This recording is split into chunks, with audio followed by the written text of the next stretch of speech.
Next speaker is Ms. Miller. Surely, Kenny, you didn't mean you wanted to build something. Find an empty building. There are plenty of them in Wildomar. The election is not over with only 10% Riverside precincts counted, and the next update is Friday with provisional audio, other language, and mail-in ballots. And then the thousands of people who were disenfranchised because their votes were turned away. We've got to rectify their problem.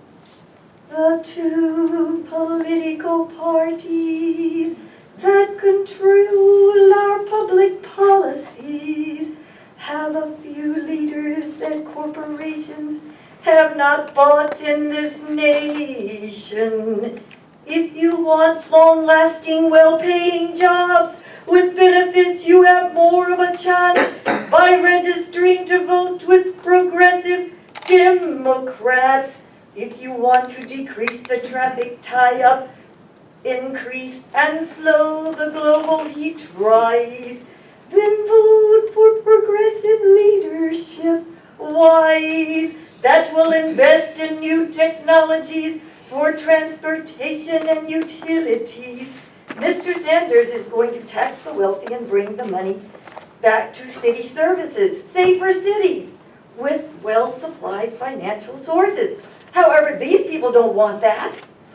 They want to support people like Calvert, Jeffries, Stone, Melendez to keep their backward support of developers continuing to have negative impact on our environment.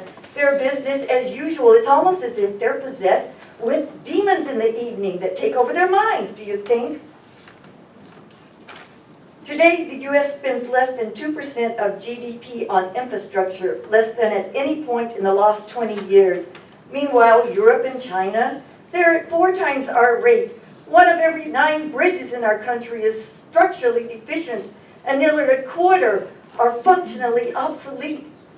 Mr. Sanders' act called Rebuild America, which all of these politicians should read, every politician in America, would more than double the current level of funding for the highway and transit accounts of the Highway Trust Fund.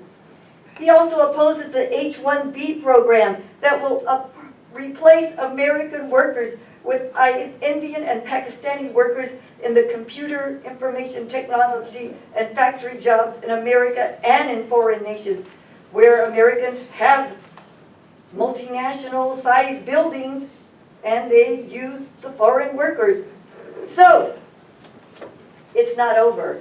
And July, we can still influence these superdelegates, and you need to Thank you, Ms. Miller. Your call time is them, up. Right, and call them, Mr. Mayor. We actually have one more speaker. She'll give you the card in a Are second. you the only Karen one Hartley. Democrat in this room?